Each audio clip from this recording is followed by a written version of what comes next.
Hi, deviated septums. That is when this middle bit of your nose, either by accident, if it's been hit or something like that, or congenitally, if it's a family thing and it runs in your family, the bit of the septum grows into your nostril, blocking it. Mine was due to a family thing that over the years it started out minor inconvenience. It then progressed into absolutely blocking that nostril, which was causing ear infections, sinus infections, difficulty when I had a cold, etc. And my doctor and I both agreed it would be best if we had it, I had it straightened out.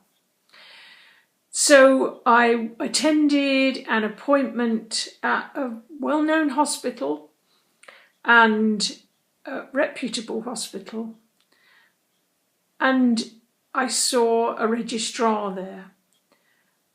On that appointment, the registrar looked at my nose, all outward things on my face, did examinations, looked up my nose with a camera, etc. But at no time did anyone take any internal image, an X-ray or an MRI, or anything that would actually denote what was happening inside. But at the time, I thought this is a routine operation. The chap I saw, the registrar, seemed very confident in himself. It seemed to be something they did a lot. I went for the pre-op a couple of months later, which consisted of nurses taking blood pressure, all the general physical things, just to see if you're up to an operation, asking me what medication I was on. At one time, a senior nurse actually asked me, did I know what the operation entailed? I said I did. I didn't ask her all the ins and outs of the operation because obviously she wasn't the surgeon that was going to perform it, and she was just there to tell me, just really tell me what was happening. My nose was not straight, etc. So I was admitted about a couple of months after that, and I went along to fill the forms out. I think I'd got changed into my theatre stuff, and all of a sudden a person comes in who is a registrar who I hadn't seen before. They then announced that they were the person going to perform the operation. I was under the impression that the surgeon in charge of the department was going to perform the operation because that's what it had in the letters that I'd been sent. But then again, I was in this frame of mind where people had said to me, this is a routine operation, they do it all the time. Fair enough. So I woke up after the operation in the recovery room, and I could feel that the side of my nose that had needed the attention, where the deviation was extremely flat and collapsed in. The other side of my nose was swollen, as I'd expected my entire nose to be. The surgeon did come in, looked at me and said, sometimes this needs another operation. So I thought that was rather quick on, the fact, after she had completed the first one. Anyway, a bed was found for me overnight. The nursing was very good. Halfway through the night, I did bleed a lot. I needed morphine as well. But I sort of roused myself the next morning, pretty alert. I hadn't seen myself in a mirror because there weren't many around, but I was discharged, and when I got home, when I could inspect it a bit more, exactly what I was feeling had happened. The side that needed the extraction of the deviation was extremely flat and into the middle of the nose, and the other side was swollen.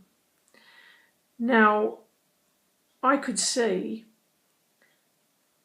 that I can understand there would be swelling, but when there is no swelling and you can't see a nostril there that is made, there is no miracle that is going to make that into a nostril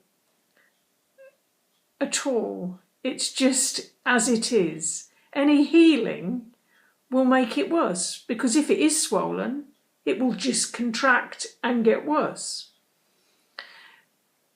After a lot of insistence, I did get an appointment with the head of department, although I was discharged without any follow-up appointment at all.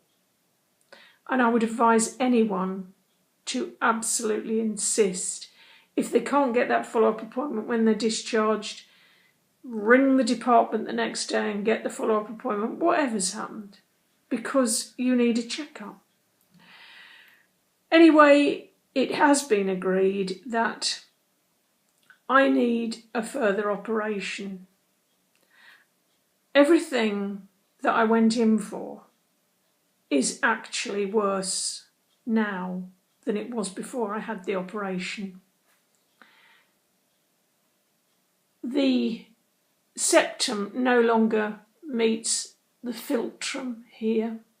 It's got twisted. This nostril is very thin and raised, and there is still a blockage there. In fact, whereas before, when I had a cold and things like that, I could breathe a little bit, I can't breathe at all there. In fact, it's quite distressing because I have to mouth breathe most of the time. I just wanted to make this film to say, if you are going in and you're considering, you and your GP are considering you having a septoplasty, really think hard about it, because if you can manage it all, and if, like me, you've managed for a few decades, yes, do balance that out. I was getting ear infections. They were getting very frequent. But really consider it, because quite frankly, now that this is worse, I have now got to go and have a further operation, which I am not looking forward to, because naturally I've lost confidence from the last one. And I will be out, so I don't know what will happen. So I wish you luck if you're thinking of having a septoplasty, but just bear everything in mind and think about it. And I hope everything goes well. Thank you for watching. Bye.